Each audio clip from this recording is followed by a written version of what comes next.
वाह, good morning all of you. Good morning. अभी हम लोग देखेंगे आज वेक्टर के बारे में। कल हम लोग देखे थे वेक्टर को। एक्चुअली वेक्टर और 3D एग्जाम के पॉइंट ऑफ व्यू से 17 नंबर का पूछता है, 17 मार्क्स का। ये बहुत इंपॉर्टेंट है और यह इजी सेक्शन है। इसको पढ़ के आप 35 मार्क्स एग्जाम में ला सकते हैं। आप बोलिएगा सर 17 मार्क्स है तो 35 कैसे ला सकते हैं? तो 35 इस सेंस में ला सकते हैं क्योंकि दुगुना रहता है क्वेश्चन का संख्या।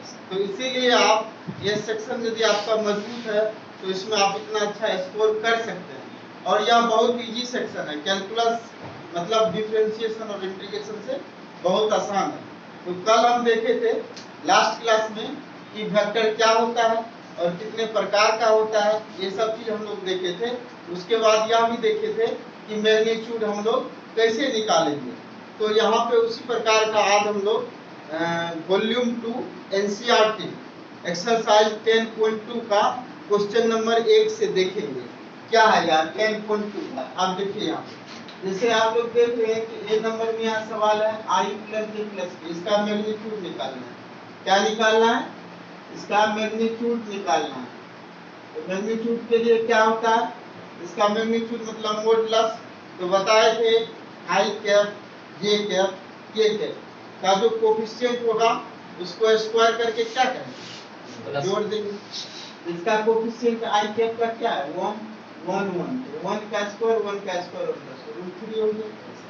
बी में है 2i plus minus 7j minus 3j, इसका मैग्नीट्यूड आप इसको ऐसे लिख सकते हैं 2i plus minus 7j plus minus 3j। ये हो गया। इसका मैग्नीट्यूड निकालेंगे तो ये हो गया 2 का स्क्वायर माइनस 7 का स्क्वायर माइनस 3 का स्क्वायर, तो 4 प्लस 49 प्लस 9 रूट 62। ये हो गया। अब यहाँ पे वेक्टर सी है 1/√3i plus 1/√3j minus 1/√3j, इसका मैग्नीट्यूड निकालना। इसका मैग्नीट्यूड हम लोग कैसे निकालेंगे? 1/√3 का होल स्क्वायर प्लस 1/√3 का होल स्क्वायर प्लस 1/√3 का होल स्क्वायर, 1/3 प्लस 1/3 प्लस 1/3, तो 3/3 हो गया। ये कट के √1 हो गया, मतलब 1 हो गया इसका रूट। अब हम लोग बुक में देखेंगे क्वेश्चन नंबर 2। देखिए बुक निकालिए। तो बुक 2 में है कि ऐसा दो वेक्टर लिखो, डिफरेंट वेक्टर लिखो जिसका मैग्नीट्यूड क्या होगा? समान होगा और दिशा अलग अलग। तो हम लोग एक वेक्टर लिए i प्लस जे प्लस की, दूसरा वेक्टर लिए i माइनस जे प्लस की। तो यहाँ प्लस जे यहाँ माइनस जे, डायरेक्शन चेंज है, अलग अलग डायरेक्शन हो गया।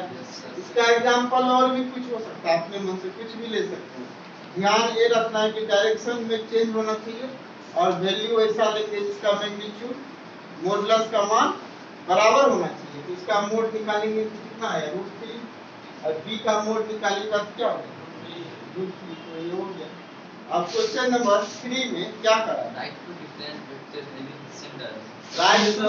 Vector which are direction same but magnitude different. तो यहाँ पे हम लोग एक वेक्टर लिया i plus j plus k, b लिया i plus 2j plus 3k, तो डायरेक्शन सेम है। इसका मैग्नीट्यूड निकालेंगे तो मैग्नीट्यूड क्या हो गया? √3, इसका मैग्नीट्यूड हो गया √40। तो मैग्नीट्यूड क्या है? अलग अलग है, अलग अलग है। तो ये आपका क्या हो गया? दो ऐसा वेक्टर हुआ जिसका डायरेक्शन सेम है और मैग्नीट्यूड क्या है? अलग अलग। और भी आप ढेर सारा एग्जांपल ले सकते हैं। अब आगे हम लोग देखेंगे क्वेश्चन नंबर 4। क्वेश्चन नंबर 4 क्या कर रहा है? So find the value of x and y so that the vector 2i plus 3j and xi plus yj are equal। हाँ, यहाँ पे 2i plus 3j और xi plus yj का vector equal है।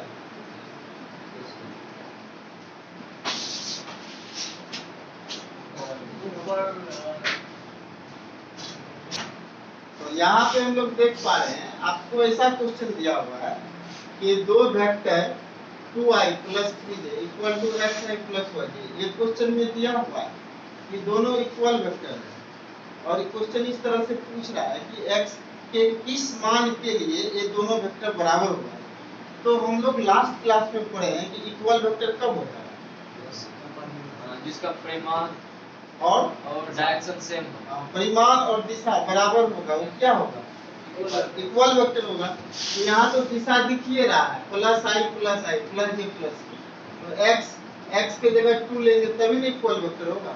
और वाई के जगह क्या 3, एक्स का वैल्यू 2 हो गया, वाई का वैल्यू 3 हो गया, आंसर हो गया। अब क्वेश्चन नंबर 8, तो यह यूनिट वेक्टर से रिलेटेड है, समझा क्या?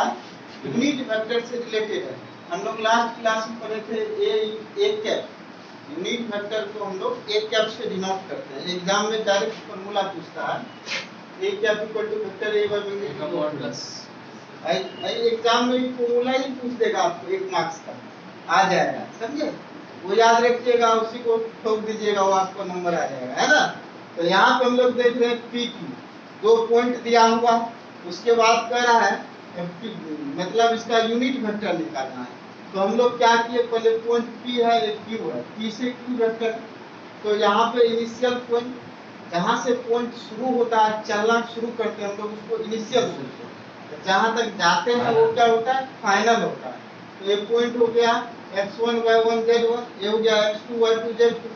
तो यहाँ पे हम लोग इस वेक्टर को निकालते हैं पी क्यू को, जैसे x2 माइनस x1 का x2 माइनस x1 इंटू आई कैप लिखते हैं, प्लस y2 माइनस y1 जे कैप लिखते हैं, प्लस z2 माइनस z1 के कैप लिखते हैं, समझे?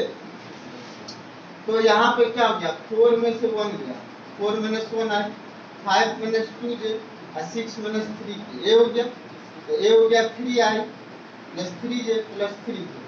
तो हम लोगों को यूनिट वेक्टर फाइंड करने के लिए क्या करना पड़ेगा, उसका मैग्नीट्यूड भी निकालना पड़ेगा। इसका मैग्नीट्यूड निकाल लिए तो इसका स्क्वायर कर दी, ये हो गया √7, मतलब 3√3 हुआ। इसका यूनिट वेक्टर निकालेंगे तो क्या होता है, वेक्टर पी क्यू और मैग्नीट्यूड ऑफ पी क्यू।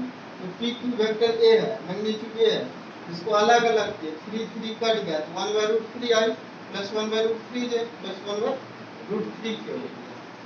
तो आज के लिए इतना ही रखिए, नेक्स्ट क्लास में हम लोग आगे देखेंगे। धन्यवाद।